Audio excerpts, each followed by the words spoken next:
नमस्कार सांग मैंने जय जगन्नाथ। मोमो तो आपण मैंने बहुत प्रकार खाई। चलतु आज गोटे हेल्दी वे रे सुजी रे मोमो प्रस्तुत करवा। भिडटी भल लगी लाइक शेयर कमेंट करी चैनल टी को सब्सक्राइब करदे। मोमोर डो प्रस्तुत करने मुझे गोटे बाउल सुजी नहीं। आपण मैंने मोटा पतला जेकोसी सुजी नहीं पारे, कारण आम यह पर ग्राइंडिंग करवा। प्रथमे गोटे बाउल सुजी को ग्राइंडर जार नहीं यार फाइन पाउडर प्रस्तुत करवा। आपण मैंने जिते चाहिए चिकन भाव ए पाउडर टी को प्रस्तुत करेंगे, कारण आमको डो पे पूरा चिकन पाउडर दरकार। वर्तमान गोटे पात्र नहीं सुजीर यही पाउडर को से ढालिवा। किछि नख उषुम पानी दे यह को हल्का भावे गोटे ओदा डो प्रस्तुत करवा, जेपरिक डोटी आपण हाथ को ओदा ओदा लगुथिबा। कारण पर डोटी को आम 15 मिनट रेस्ट होगा रखीदेवा। से ही समय रे डोटी सुजी रु एक्स्ट्रा पानी अब्जर्व करनेबा। वर्तमान डोटी प्रस्तुत हो गला, यह को 15 मिनट रेस्ट करने रखीदेवा। इस समय रे आसतु डोर स्टफिंग टी प्रस्तुत करनेबा। स्टफिंग प्रस्तुत करने मुझे किछि बंधाकोबी, गोटे गाजर, 2टी पियाज, रसुण और किछि कंचा लंका नहीं।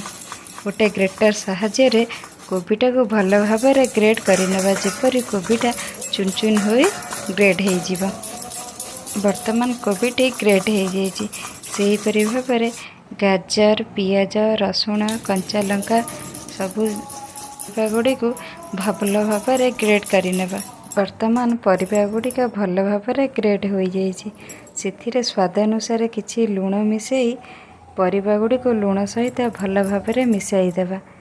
वर्तमान यह को किछि समय रेस्ट होगा रखीदेवा। करने द्वारा परिबा गुड़िक सॉफ्ट होई सेथिरे थिबा पानी गुड़िक बाहरी आसीबा। परिबा गुड़िक रेस्ट होगा वर्तमान 10 मिनट हो गलानी। एबे गोटे पात्र रे गोटे सफा कपड़ा नेबा। यही परिबा गुड़ी को से ढाली भल भाव में चिपुड़ी देवा। देखते मुझेपरी हाथ में भल भाव में चापी चापी परिबार पानी गुड़िक बाहर कर आपण मैंने यहीपरि भाव करेंगे। वर्तमान परिबार समस्त पानी बाहरी आसी एवं यह गोटे सुखा डोरे परिणत होती। एठारे डोटी को भांगी भल भाव में हाथ द्वारा मिसाई नेबा। से किछि गोलमरीचर गुंड, अल्प स्वाद अनुसार लुण, किछि सोया सॉस दे भल भाव में मिसाई देबा।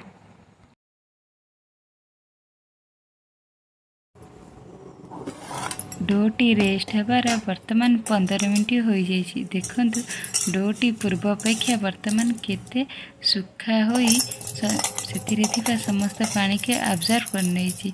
वर्तमान डो को हाथ साहाय्य भल भाव में चकड़ी से छोट छोट बॉल प्रस्तुत करनेबा। मन रखिए आपण एठारे डोटीर पागटी को अत्यधिक नरम न रखी टिके हार्ड रखिए, जेपरी आम पूरी प्रस्तुत करे सेहीपरि भाव में डोर पागटी को रखिए।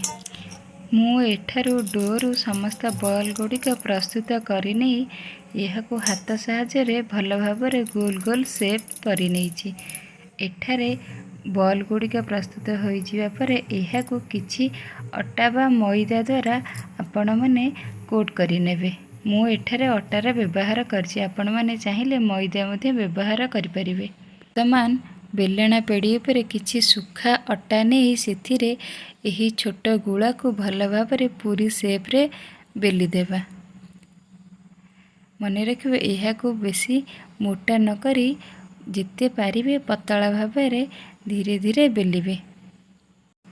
देखंतु मु एठारे पूरीटी को किपरि भाव में बेली नहीं। आपण मैंने यहीपरि भाव में बेलिबे। आ पूरीटी को ठीक यही भरी भाव में पतला भाव में बेलिबे।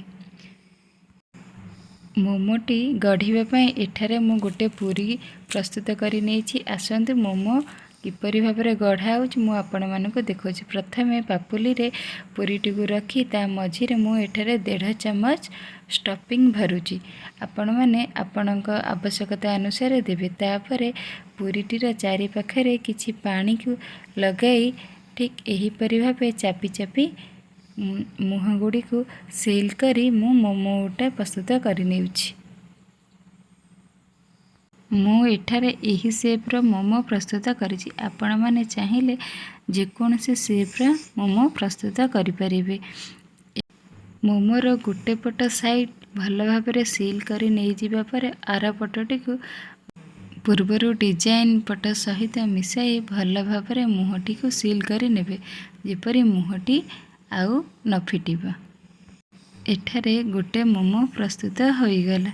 ମୁଁ ପୂର୍ବରୁ ଗୋଟେ ଇଟିଲି ଛାଞ୍ଚକୁ ଗ୍ୟାସରେ ଗରମ ହେବା ପାଇଁ ବସାଇ ଦେଇଥିଲି। ବର୍ତ୍ତମାନ ଏଠାରେ ଛାଞ୍ଚଟି ଗରମ ହୋଇଯିବା ପରେ ସେଥିରେ କିଛି ତେଲକୁ ଭଲ ଭାବରେ ଲଗାଇ ମୋମୋ ଗୁଡ଼ିକୁ ସେଥିରେ ରଖିଦେବା। ଏହା କରିବା ଦ୍ୱାରା ମୋମୋର ତଳ ଭାଗଟି ଛାଞ୍ଚରେ ନ ଲାଗି ଆରାମସେ ବାହାରି ଆସିବ। ଏହିପରି ଭାବରେ ଆମେ ସମସ୍ତ ମୋମୋ ଗୁଡ଼ିକୁ ଛାଞ୍ଚ ମଧ୍ୟରେ ଗୋଟେ ଗୋଟେ କରି ଭରି ନେବା।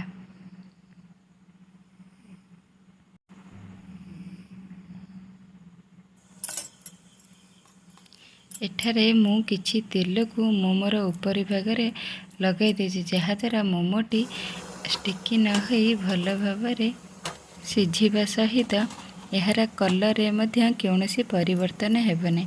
ବର୍ତ୍ତମାନ ଛାଞ୍ଚ ଗୁଡ଼ିକୁ ଏ ଛାଞ୍ଚ ମଧ୍ୟରେ ରଖି ଏହାକୁ ସିଝିବା ପାଇଁ 10ରୁ 15 ମିନିଟ୍ ପର୍ଯ୍ୟନ୍ତ ଛାଡ଼ିଦେବା। ବର୍ତ୍ତମାନ ଏଠାରେ 10ରୁ 15 ମିନିଟ୍ ହୋଇଗଲାଣି। ଦେଖନ୍ତୁ ମୁଁ ଆପଣଙ୍କୁ ମୋମୋ ଗୁଡ଼ିକ ଦେଖାଉଛି କେତେ ସୁନ୍ଦର ଭାବେ ସିଝିଛି ଆଉ ଏହାର ରଙ୍ଗରେ ମଧ୍ୟ କୌଣସି ପରିବର୍ତ୍ତନ ହେଇନାହିଁ। ଆଉ ଷ୍ଟାଣ୍ଡରୁ ଏହା କେତେ ଆରାମସେ ବାହାରି ଆସୁଛି। ବର୍ତ୍ତମାନ ମୋମୋ ପାଇଁ ଗୋଟେ ଚଟପଟା ଚଟନି ବନେଇବା। ସେଥିପାଇଁ ପ୍ରଥମେ ଗୋଟେ ପାତ୍ରରେ କିଛି ପାଣି ନେଇ ସେଥିରେ କଟା ବିଲାତି, କିଛି ରସୁଣ, ଶୁଖିଲା ଲଙ୍କା, ଅଦା ଦେଇ ଏହାକୁ ସିଝିବାକୁ ଛାଡ଼ିଦେବା। ଏଠାରେ ବିଲାତି ଗୁଡ଼ିକ ଭଲ ଭାବରେ ସିଝିଗଲାଣି। ହାତ ଦ୍ୱାରା ଏହାର ଚୋପା ଗୁଡ଼ିକ କାଢ଼ି ଏହାକୁ ଗ୍ରାଇଣ୍ଡିଙ୍ଗ କରିବା ପାଇଁ ଗୋଟେ ଗ୍ରାଇଣ୍ଡର କପ୍ରେ ଢାଳିବା। ସେଥିରେ କିଛି ସୋୟା ସସ୍, ଟମାଟୋ କେଚପ୍ ଆଉ ସ୍ୱାଦ ଅନୁସାରେ ଲୁଣ ମିଶାଇ ଏହାକୁ ଭଲ ଭାବରେ ଚିକଣ ଭାବେ ଗ୍ରାଇଣ୍ଡିଙ୍ଗ କରିନେବା। ଏଠାରେ ମୋମୋ ପାଇଁ ଚଟପଟା ରାଗ ଚଟନିଟିଏ ପ୍ରସ୍ତୁତ ହୋଇଗଲା। ସୁପର ଟେଷ୍ଟି ଆଉ ଚଟପଟା ସୁଜି ମୋମୋ ବର୍ତ୍ତମାନ ପ୍ରସ୍ତୁତ ହୋଇଗଲା। ଆପଣ ଏହାକୁ ଘରେ ବନାନ୍ତୁ ଆଉ କିପରି ଲାଗିଲା ମୋତେ କମେଣ୍ଟ ମାଧ୍ୟମରେ ଜଣାଇବେ। ରହିଲି, ଜୟ ଜଗନ୍ନାଥ।